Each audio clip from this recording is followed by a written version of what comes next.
On essaye comme ça? Non, moi je Non mais attends, non mais on essaye. Mais maman, mais j'aime pas. Si Emma a 11 ans et sa mère se crêpe le chignon tous les matins, ce n'est pas à cause du choix des barrettes. Le problème, la petite fille est très complexée par ses oreilles. Tous les jours, je mets des bandeaux. Comme ça, au moins, ça peut, on va dire, faire une petite coiffure, même si c'en est pas vraiment une, mais ça cache toujours mes oreilles. Bandeau, bonnet, à cause de ses oreilles, la pauvre petite Emma est habillée pour l'hiver. Elle a entamé sa drôle de collection à l'âge de 7 ans pour fuir les moqueries de son grand frère.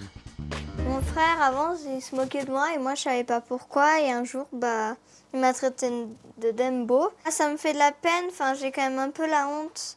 Parce que pour moi, au fond de moi, je suis un peu la seule à avoir les oreilles décollées. Pour ne plus se sentir différente des autres, Emma a donc décidé de se faire opérer. Trop grande, trop grosse, trop décollée, on perd souvent de vue que les oreilles peuvent générer de sérieux complexes. Si certains les assument, voire en jouent, à l'instar de Danny Boone, d'autres font tout pour les oublier.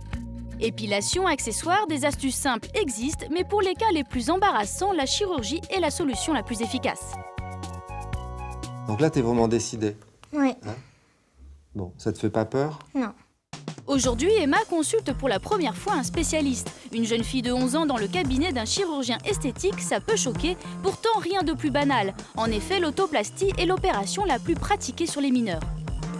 Alors, les autoplasties, on les fait en général pas avant l'âge de 7 ans, parce que l'oreille grandit beaucoup avant 7 ans, et après, il y a une stabilisation de la taille de l'oreille. En effet, pas de chance pour Emma, avoir les oreilles décollées est une malformation congénitale. Un mauvais coup du sort en somme. Il y a ce qu'on appelle la conque, qui est la partie arrière comme ça. C'est sa conque qui est très très développée, Oui, qui est développée. et qui pousse l'oreille vers l'extérieur. Alors je vais diminuer une partie de la conque, et deuxièmement, je vais recréer le pli normal du pavillon de l'oreille. Rendez-vous est pris, l'opération est programmée pour le lendemain. Facturée 1 500 € en moyenne, elle est intégralement prise en charge par la sécurité sociale pour les mineurs. En revanche, passé 18 ans, il est impératif de prouver le préjudice subi pour espérer se faire rembourser.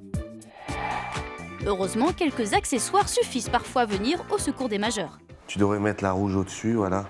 Elle est plus adaptée. Stéphane est opticien visagiste. Selon lui, des lunettes savamment sélectionnées peuvent aider à camoufler les oreilles. Sans compter que pour les choisir, ses clients complexés n'ont même pas besoin de venir en magasin. Il a donc les oreilles décollées et en plus, il a les cheveux extrêmement courts, le cas classique. Grâce à un logiciel de simulation disponible sur Internet, il teste les montures à distance à l'aide d'une simple photo. Simon, 25 ans, lui a ainsi envoyé un portrait. Pour Stéphane, la première règle, oublier la discrétion. Le but du jeu, c'est de trouver une monture donc avec une face la plus épaisse possible et avec des branches fines pour que le défaut se voile donc le moins possible.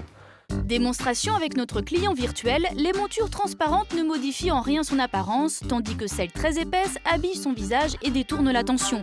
En revanche, pour la couleur, mieux vaut réfréner ses désirs fantaisistes.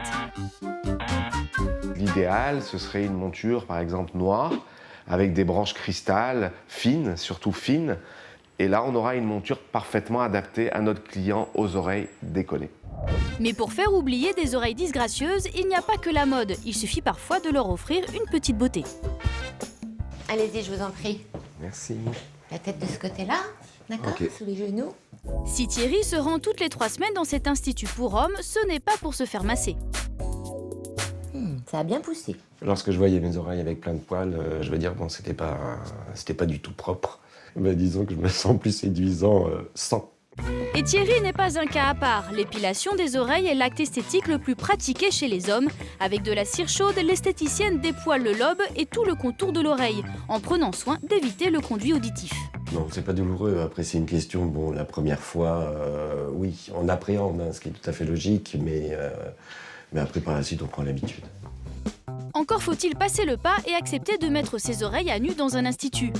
Pour ceux qui n'oseraient pas et pensent à l'épilation maison, l'esthéticienne a un argument radical. À la maison, on utilise la tondeuse ou la pince à épiler, mais la tondeuse, en fait, est un peu à proscrire puisque quand ils vont tondre le poil assez court, ça a tendance à repousser plus dru le poil. En 10 minutes et pour 8 € seulement, Thierry s'offre des oreilles immaculées.